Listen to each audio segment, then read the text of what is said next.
राधे राधे दोस्तों, आप मेरे पीछे जैसा देख पा रहे हैं एक वृक्ष है, एक 100 साल पुराना वृक्ष। और ये वृक्ष है एक ऐसे ही दिव्य मंदिर में जो कि दिल्ली में स्थित है, और जहाँ पर स्थित है उसके आसपास अस्पताल है। इस मंदिर को बनाने में, इस मंदिर को पुनर्निर्माण करवाने तक की जो दिलचस्प बातें हैं आपको पंडित जी बताएंगे। और यहाँ पर इस पेड़ के अंदर वास है एक नाग का, जो रक्षा करता है अपने भक्तों की, जो रक्षा करता है इसके पास आने वाले सभी श्रद्धालुओं की। पंडित जी राधे राधे। एक रात्रि की बात है जी, मैं यहाँ रात्रि को रुका हुआ था जी, 12 से 1 बजे का मध्य रात्रि का समय था जी, एक स्त्री आई और उसने मुझे इस तरह से आवाज़ लगाई जैसे कि वह मेरी अपनी कोई पूर्व परिचित है, जी, क्योंकि उसकी आवाज़ को सुन करके मुझे लगा कि मेरा कोई अपना ही जानकार है, पूर्व परिचित है, क्योंकि उसकी आवाज़ ऐसी थी कि जिसको मैं जानता हूँ। 100 साल पुराना वृक्ष। और ये वृक्ष है एक ऐसे ही दिव्य मंदिर में जो कि दिल्ली में स्थित है, और जहाँ पर स्थित है उसके आसपास अस्पताल है। इस मंदिर को बनाने में, इस मंदिर को पुनर्निर्माण करवाने तक की जो दिलचस्प बातें हैं आपको पंडित जी बताएंगे। और यहाँ पर इस पेड़ के अंदर वास है एक नाग का, जो रक्षा करता है अपने भक्तों की, जो रक्षा करता है इसके पास आने वाले सभी श्रद्धालुओं की। पंडित जी राधे राधे। पंडित जी बताइए कि क्या है इस मंदिर की विशेषताएं, और जहाँ पर हम बैठे हैं वहाँ की विशेषताएं। कृष्णाय वासुदेवाय हरये परमात्मने प्रणित क्लेश नाशाय गोविंदाय नमो नमः। जय जय श्री राधे। मैं आचार्य हरगोविंद पाराशर सुधा सिंधु, लेडी हार्डिंग, वर्तमान नाम कलावती हॉस्पिटल, गेट नंबर 4 के समीप में स्थित सनातन शिव मंदिर के प्रांगण में बैठा हुआ ये बतलाना चाहता हूँ कि यदि हम इस मंदिर के चमत्कारों के विषय में बात करें तो बड़ी ही अद्भुत बातें हमारे सामने जीवन में आई हैं, जिसमें से कुछ एक बातें मैं आप लोगों के समक्ष रखूँगा। सबसे पहले तो जिस वृक्ष के नीचे हम बैठे हैं, ये पीपल का बहुत ही पुराना, शताब्दियों वर्ष पुराना ये अति प्राचीन वृक्ष है। और इस वृक्ष के नीचे सामीप्य में ही शिव मंदिर, सनातन धर्म मंदिर इस प्रांगण में स्थित है। इसी वृक्ष के नीचे भगवान शनि का भी मंदिर स्थापित है। दूसरी तरफ इसी वृक्ष के नीचे हनुमान जी महाराज का सिंदूर वाला मंदिर स्थापित है। उसके विषय में जहाँ तक मुझे अपनी जानकारी है और मैंने सुना है, जब से इस मंदिर की स्थापना हुई, लगभग आज से 88 या 90 वर्ष पूर्व, जब इस हॉस्पिटल का नाम अंग्रेज ज़माने में जब ये स्थापित हुआ, अंग्रेज़ों के द्वारा स्थापित किया गया था, उस समय लेडी हार्डिंग नाम से इस अस्पताल को जाना जाता था। आज़ादी के बाद आज के वर्तमान समय में इसी हॉस्पिटल को कलावती हॉस्पिटल, विशेष करके बच्चों के स्वास्थ्य आदि के विषय में बड़े ही दूर दूर से लोग यहाँ आते हैं। बड़ा प्रचलन है, बहुत ही प्रसिद्ध मंदिर है, हॉस्पिटल है ये।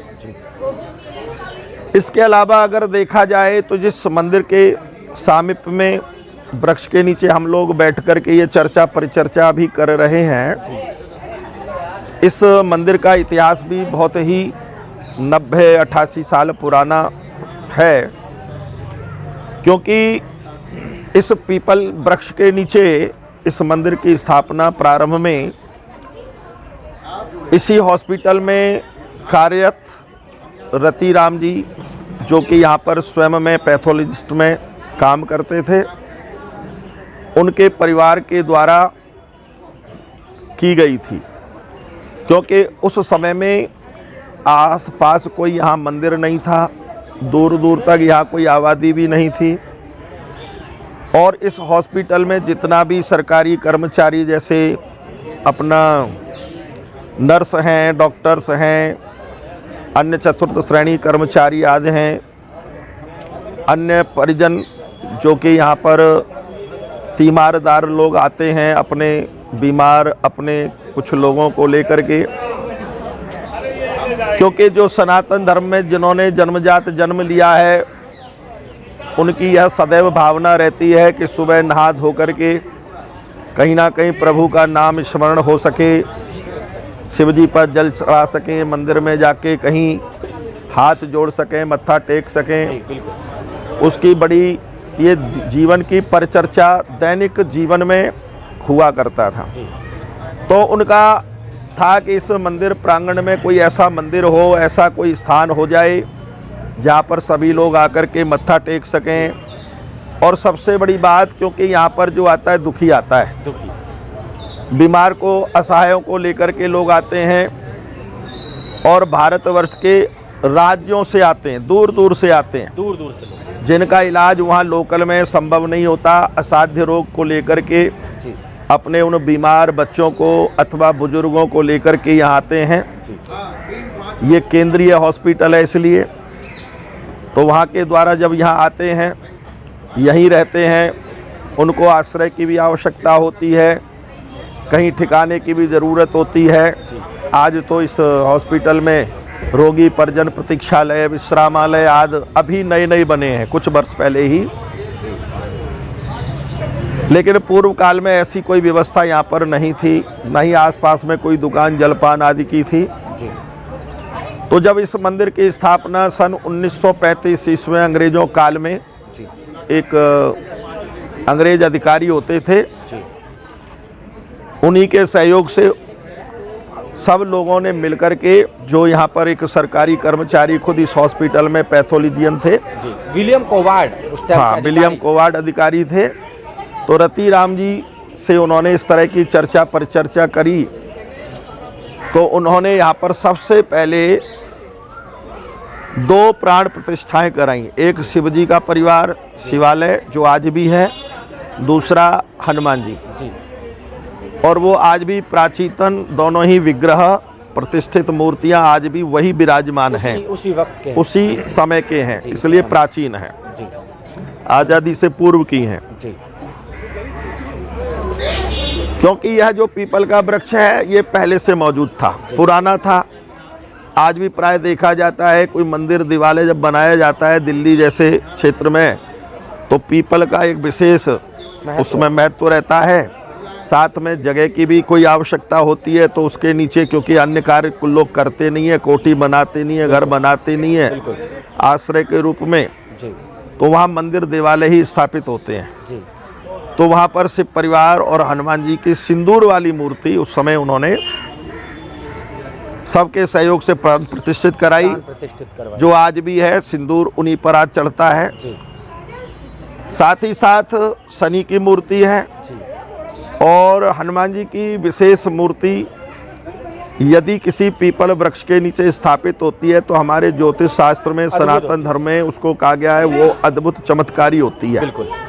शक्तियां, क्योंकि ये देखा जाता है राजस्थान में एक बड़ा ही प्रचलन है जो मैंने देखा है कि हनुमान जी को पीपल के पत्तों की माला बना करके मौली के साथ उस पर सिंदूर से, चमेली के तेल से राम राम उन पर अंकित करके लिख करके हनुमान जी को वो माला भेंट की जाती है।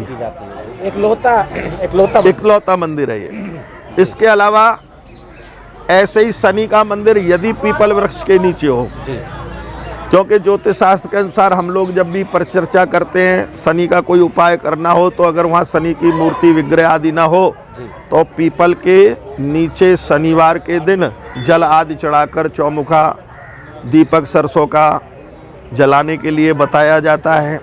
और या तो साक्षात जो है शनि भगवान का विग्रह ही स्थापित है। तो ये दोनों ही मंदिर बड़े अद्भुत हैं। प्राचीन किंवदंतियां ये भी होती हैं कि जहाँ पीपल का बहुत पुराना या बड़ा वृक्ष होता है और पीपल का वृक्ष यदि सुनसान में होता है या कहीं भी होता है तो उस पर भूत प्रेत आदि निवास करती हैं। ऐसी हाँ, तो नकारात्मक ऊर्जाएं आज की भाषा में, तो जिनकी अकाल मृत्यु हो जाती है, अस्वाभाविक मृत्यु हो जाती है जवानी में, जिनका तो भूत प्रेत आदि योनि में जो पड़ जाते हैं, ऐसी दुरात्माएं वह पीपल वृक्ष पर निवास करती हैं। लेकिन चमत्कार की बात यह है कि यहाँ पर इस वृक्ष के नीचे या इस वृक्ष के सामीप्य ये आत्माएं निवास नहीं करती, बल्कि इस वृक्ष के नीचे आकर जो हनुमान जी का दर्शन करता है, शनि को नमस्कार करता है, यदि उन पर इस प्रकार की कोई ऊपरी बाधा, जिसको कहते हैं आज के समय में समाप्त हो, यदि ऊपरी बाधा किसी पर होती है तो बिना ही झाड़ फूंक किए भी, बिना कोई मंत्र आदि का उपचार किए बगैर भी, केवल यदि वह ऐसा व्यक्ति आकर के भी हनुमान जी को यदि मत्था टेकता है, शनि भगवान को यदि मत्था टेकता है, तो उसकी वह ऊपरी बाधा भी स्वयं में समाप्त हो जाती है, आती नहीं है, नष्ट हो जाती है और आगे के लिए कभी होती भी नहीं। सबसे पहला तो ये बहुत बड़ा चमत्कार इस मंदिर का ये है। जी वो किस्सा भी बताइए जो हॉस्पिटल। एक बार की बात है कि मैं इस मंदिर से भी और इस मंदिर के जो वर्तमान में संचालिका हैं, व्यवस्थापिका हैं, ममता शर्मा के उस परिवार से, जो मंदिर के संस्थापक थे, उन्हीं की ही वो पोती हैं जी। तो उनके साथ करीबन 18-20 साल से मैं जुड़ा रहा हूँ, आता रहा हूँ, कुछ समय यहाँ मैं रहा भी हूँ, कभी रुक भी जाता हूँ रात्रि के समय में। तो एक बार का वाकया मेरे सामने का ही है जो मेरे साथ घटित हुआ, जो मैंने देखा। एक रात्रि की बात है, मैं यहाँ रात्रि को रुका हुआ था, 12 से 1 बजे का मध्य रात्रि का समय था। एक स्त्री आई और उसने मुझे इस तरह से आवाज़ लगाई जैसे कि वह मेरी अपनी कोई पूर्व परिचित है, क्योंकि उसकी आवाज़ को सुन करके मुझे लगा कि मेरा कोई अपना ही जानकार है, पूर्व परिचित है, क्योंकि उसकी आवाज़ ऐसी थी कि जिसको मैं जानता हूँ। रात्रि के समय मध्य रात्रि के समय, जबकि आसपास कोई नहीं था जी। उसने मुझे आवाज़ लाई, पंडित जी आओ, मुझे प्रसाद दो जी। रात्रि को कौन सा प्रसाद? बस कि प्रसाद दे दो, मैं भूखी हूँ, मुझे बड़ी भूख लग रही है, क्योंकि यहाँ पर कोई बाउंड्री नहीं है और बाउंड्री ना होने से कुछ भी लोग दिन में तो आ ही जाते हैं। लेकिन मैंने देखा कि वो सड़क पर से ही आवाज़ लगा रही है, मेरा नाम लेकर के लगा रही है। तो मुझे बड़ा आश्चर्य हुआ जब उसने नाम लेके पुकारा, मुझे भी लगा कोई परिचित है। तो मैंने आके देखा, पंडित जी बाहर आओ, सीमा से बाहर आओ, मुझे कुछ खाने दो, मैं बहुत भूखी हूँ। तो मुझे समझते में देर नहीं लगी, मैंने समझ लिया कि रात्रि में इतनी 1 से 2 बज रहा है, ऐसे मध्य रात्रि में वो भी अकेली स्त्री महिला आ करके, और वो भी रात्रि में कुछ खाने को मांगे और कहती है कि आप बाहर आओ, मुझे कुछ खाने को दो जी। तो मुझे समझते देर नहीं लगी, मैंने कोई ना कोई ये ऊपरी बाधा है, कोई भूत प्रेत पिशाच आदि की योनि में है। तो मैंने ये जान करके मैंने कहा ठीक है, मैंने इस पीपल वृक्ष के नीचे जड़ से थोड़ी सी मिट्टी ली और उसको अभिमंत्रित किया और जाकर के उसको छिड़क दिया, उसके ऊपर डाला, तो वो वहीं पर गायब हो गई, अदृश्य हो गई। तो इसका अर्थ था कि कहीं ना कहीं वो कोई दुरात्मा थी, कोई भूत प्रेत योनि में थी और उसके बाद उसकी मुक्ति हो गई। तो इसके अनेकान ऐसे चमत्कार मैंने सुना है और ये घटना तो मेरे अपने साथ घटी थी, तो इसलिए मैं इसको बता सकता हूँ। दूसरा जो मैंने यहाँ खुद देखा भी है और सुना था, उसको प्रत्यक्ष रूप से देखा भी है शिवरात्रि के दिन, कि इस पीपल वृक्ष के जड़ में, क्योंकि ये अंदर से थोड़ा खोखला है, जो पुराना वृक्ष हो जाता है वो अंदर से खोखला हो जाता है थोड़ा सा, तो कहते हैं कि इसमें जो एक नाग नागिन का जोड़ा रहता है और शिवरात्रि को वो आता है। तो मैं कहता है हो सकता है किंवदंती हो, इस तरह की बात है कि ना कोई शिवरात्रि को आ रहा है, ना किसी ने देखा है, तो क्या पता है जी। क्योंकि ऐसी किंवदंतियाँ होती हैं, होते अनेकों तो बार। अनेकों बार रहते लोग कहते हैं, लेकिन उस दिन कोई किसी ने देखा हो तो माना जाता है। तो एक शिवरात्रि को मैं ही 4 पैर की पूजा के लिए मंदिर में आया हुआ था, पूजा कर रहा था। तो मैंने स्वयं देखा रात्रि को एक नाग नागिन का जोड़ा, हम जहाँ पूजा कर रहे थे वो एक साइड से आया, लेकिन उसने किसी को कुछ कहा नहीं, उसने किसी को कोई नुकसान नहीं पहुँचाया। और करीबन 20 से 25 मिनट वह जो शिवलिंग है उसके पास आकर रुक करके बैठ गया। हाँ, बैठ गया। और उसके बाद 15-20 मिनट तक बैठा, और उसके बाद वो झुक कर के जैसे प्रणाम कर रहा हो, ऐसा करने के बाद झुक कर के प्रणाम करता हुआ और जहाँ से आया था उधरी दिशा में वो यहाँ से चला भी गया। तो वो प्रत्यक्ष मेरे जीवन का अपना अनुभव है। तो ये 2 चमत्कार तो मैंने स्वयं इस मंदिर के अपने जीवन में ये देखे हैं। तीसरी घटना और है कि एक बार एक व्यक्ति थे मेरठ से, पुलिस में नौकरी करते थे, यूपी पुलिस में कांस्टेबल थे जी। अशोक नाम था, मुझे अब तक याद है उनका जी। तो यहाँ सपत्नीक 6-7 महीने से रह रहे थे। जब कमरा बाहर वाला था तो उसमें ममता ने उनको आश्रय दिया हुआ था, खाने आदि की व्यवस्था हम लोग उनकी करते थे जी।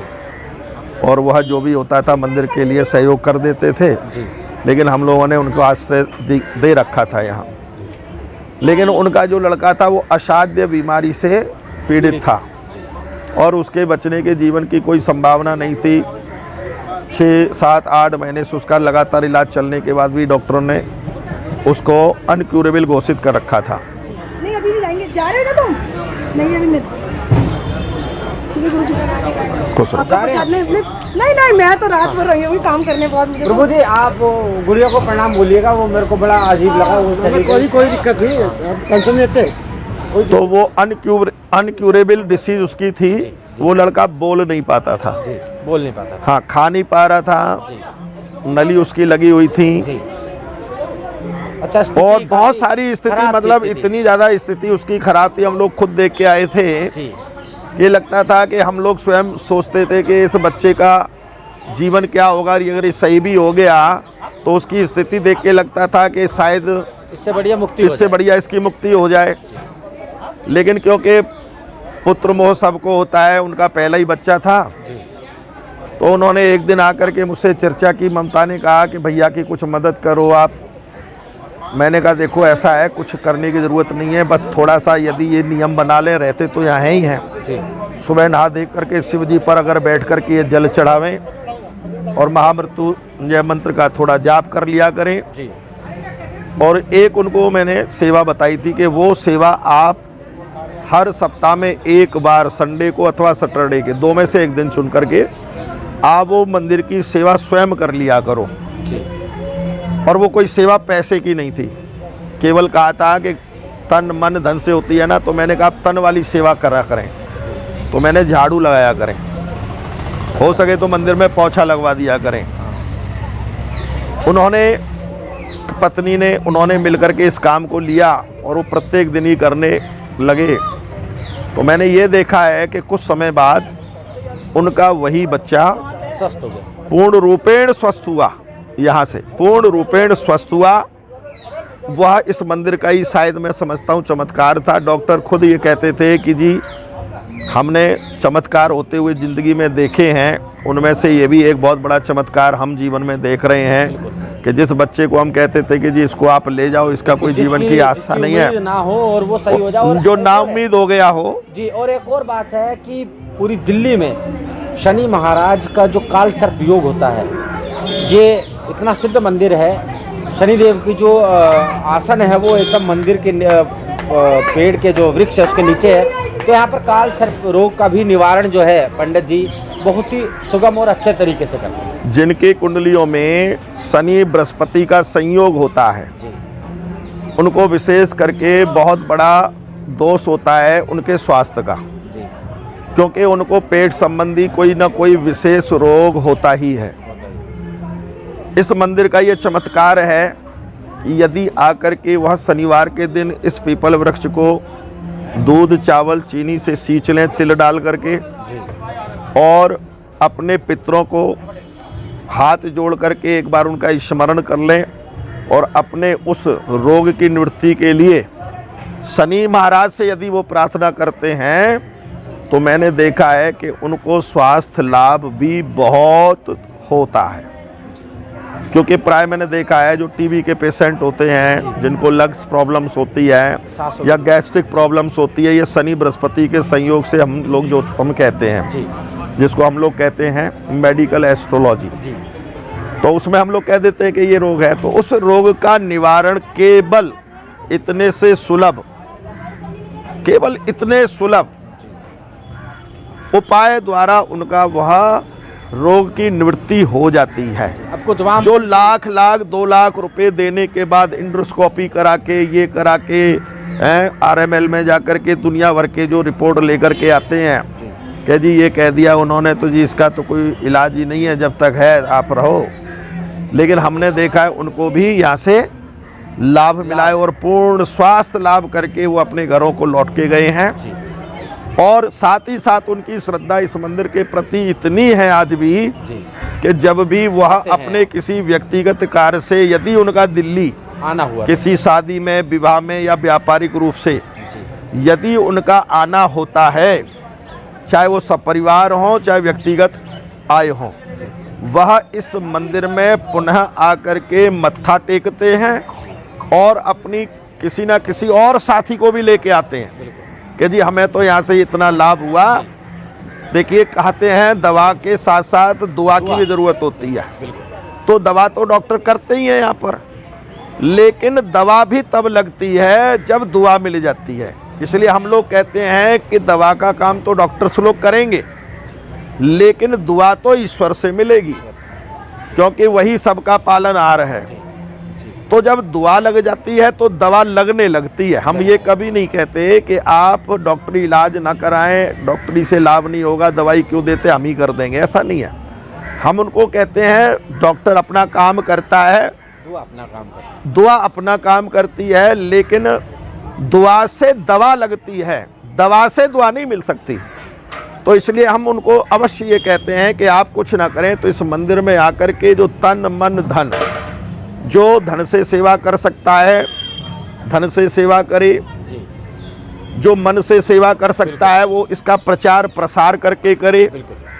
अपने किसी मित्र को, सगे संबंधी को, अपने किसी भाई को, रिश्तेदार को जिसको असाध्य इस तरह का कोई रोग हो, जो बहुत परेशान हो, जो चाहे अभी हॉस्पिटल भी ना आया हो, अपने गांव में ही हो, लेकिन वो आने की, जिसको डॉक्टरों ने यहाँ की सलाह दे दी हो कि आप जाइए दिल्ली फलाने हॉस्पिटल चले जाइए, तो हम कहते हैं पहले आकर के यहाँ दुआ मांग लीजिए और दवा लेना शुरू कर दीजिए, तो हो सकता है कि आपको दवा की जरूरत ना पड़े, दुआ से ही आपका काम हो जाए। तो दोस्तों ये जो मंदिर है ये कलावती हॉस्पिटल है, लेडी हार्डिंग है और महिलाओं के लिए बहुत अच्छा हॉस्पिटल माना जाता है दिल्ली में। इसी के अंदर स्थित है अपना मंदिर, श्री राम मंदिर नाम। हाँ, आज हम लोग जो हैं यहाँ पर अभी पिछले महीने 22 तारीख को जो है अयोध्या में रामलला की स्थापना हुई।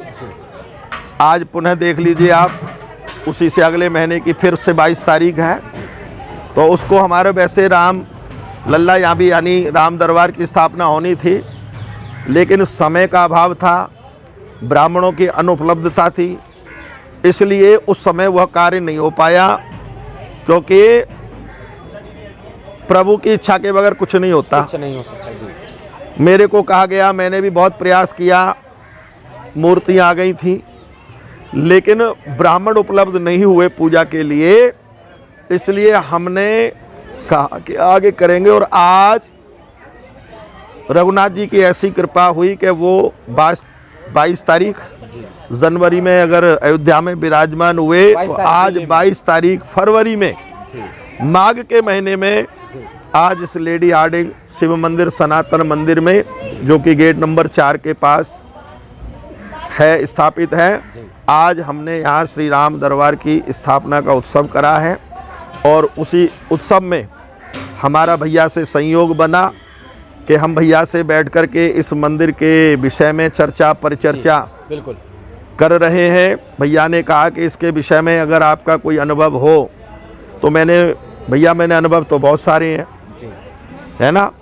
हरि कथा कहते हैं ना, हरि अनंत, हरि कथा अनंता। जी तो ऐसे इस मंदिर के आश्चर्य तो बहुत हैं, लेकिन जो हमारे साथ स्वयं का अनुभूत जो कुछ आश्चर्य है, कुछ घटनाएं हैं, कुछ व्यक्तिगत जो मेरा अनुभव है, वो मैंने भैया के साथ कहा कि ज़रूर शेयर करूंगा। जी भैया ने कहा कि वो बताएं, मैंने भी इस विषय में बड़ा सुना है। जी तो उसी पर चर्चा के संबंध में हम लोग ये चर्चा कर रहे थे। और आज रघुनाथ जी की बड़ी दया है, आज बड़ा ही भंडारा लंगर जिसको कहते हैं वो सभी। जी और प्राय मैंने देखा है यहाँ पर जो यहाँ की संचालिका है ममता शर्मा, जी, उन्होंने तो संघर्ष बहुत संघर्ष उन्होंने इस मंदिर के संरक्षण के लिए किया है, क्योंकि कई बार इसको डिमोलिश करने का भी, तोड़ने का प्रयत्न किया। हाँ, कुछ कमरे जो बने हुए थे बहुत सारा हिस्सा तोड़ दिया गया। अभी भी कुछ समय पहले हमारा पानी का कनेक्शन भी काट दिया गया, कभी किसी ने बिजली काट दी। मतलब हम लोगों ने जो इतना प्राचीन है, और वो कागजों में है, वो कागजों में ज़मीन है, क्योंकि जब ये मंदिर की नई बिल्डिंग बन रही थी ऐसा तो है नहीं है, ये तो बहुत पुरानी है। पुरानी है, जबकि हॉस्पिटल की अभी कुछ बिल्डिंग नई बनी है तो इसको डेमोलिश किया गया। लेकिन रघुनाथ जी की बड़ी अनुकंपा है, हनुमान जी की बड़ी अनुकंपा रही कि जो हमारा मंदिर प्रांगण है, आज भी श्री रघुनाथ जी की दया से, श्री हनुमान जी की कृपा से हम उसको बचा पाने में सक्षम हैं। आज भी हमारा संघर्ष चल रहा है, और सब जन सामान्य के सहयोग से हम इस कार्य को अभी तक संपन्न कर रहे हैं। ममता जी स्वयं में, हेलो, कई- क्या कर रहे हो यहाँ पर? स्वयं में, क्यों कर रहे हो भाई?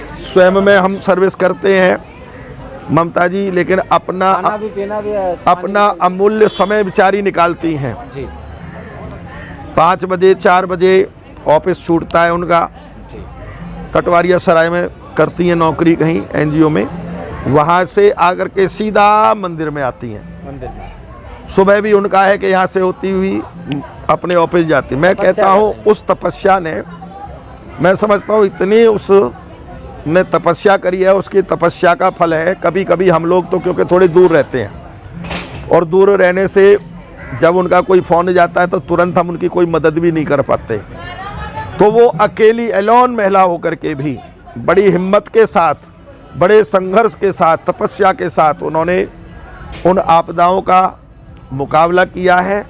और आज बड़े सौभाग्य का दिन है कि आज फिर हम इस मंदिर में श्री रघुनाथ जी, सीता माता, लाल लखनलाल जी और हनुमान जी महाराज की प्राण प्रतिष्ठा आज हम लोगों ने मिलकर के पुनः की है। और आगे भी आप जन सहयोग से अभी भी आज ही विचार बना है, चर्चा हुई है। बाकी ठाकुर जी कब कृपा करेंगे वो बात है। खाटू श्याम जी, खाटू श्याम जी की यात्रा नहीं, मंदिर, मंदिर, हाँ, शीश के दानी की यहाँ पर स्थापना करने का विचार आज बना है। जी अब वो क्रियान्वित कैसे होगा, जी कब होगा, कैसे होगा? वो तो ठाकुर जी जाने, वो बाबा जाने अपने आप। लेकिन हाँ, आज ऐसे सुंदर मौके पर यदि वो चर्चा परिचर्चा छिड़ गई है और 1 से 1000 आदमी के अगर पास तक वो पहुंची है, तो मैं ये समझता हूं कि उसमें भी बाबा की कोई रजामंदी है, बाबा का ही कोई रहस्य है कि आज वह परिचर्चा शुरू हुई और उसके लिए कुछ हमारे डिसीजन भी हुए। अब बाबा की जब इच्छा होगी, जब कृपा होएगी, तो वह काम भी हम लोग जन सहयोग से क्रियान्वित करेंगे। और बाबा का एक दरबार यहाँ पर स्थापित करेंगे, और हर द्वादशी या एकादशी को उनका एक कीर्तन का भी, एक सत्संग का आयोजन हम लोग किया करेंगे। बस इसके लिए हमने इच्छा तो व्यक्त करी है, प्रार्थना की है। बाकी इस कार्य को संपन्न करने में, कराने में तो सहयोग उन्हीं की अनुकंपा से होगा, ये शायद हम विचार करते हैं। उनकी कृपा बनी रहे, और ये हमारा मंदिर आप लोगों के जन सहयोग से इसी प्रकार प्रगति को, विकास को प्राप्त होता रहे। सदैव आपके अनुग्रह की, आपकी अनुकंपा की भी, आपके सहयोग की भी, चाहे वो तन का हो, मन का हो, धन का हो, जैसा भी हो, आप हमें अवश्य करेंगे। नहीं है तो कम से कम प्रचार प्रसार करके जन सहयोग का ही आप भागी बन करके इस पुण्यार्जन को आप लाभ में लेंगे। जय जय श्री राधे श्री राम। तो दोस्तों आपने देखा दिल्ली का एक चमत्कारिक मंदिर जहां पर है एक पीपल का अति प्राचीन वृक्ष, और उस पीपल के वृक्ष में आते हैं साक्षात भोलेनाथ के अंग रक्षक जो है नागदेव। तो ऐसे ही चमत्कारिक चीज़ों से मैं आपको रूबरू करवाता रहूँगा, दिखाता रहूँगा। और पंडित जी ने इतना समय दिया, अपना इतना अच्छा बोले, इसके लिए मैं भी जय श्री राम बोलूँगा। और इस विषय में यदि कोई किसी को कोई परिचर्चा करनी हो, कोई जिज्ञासा हो जी।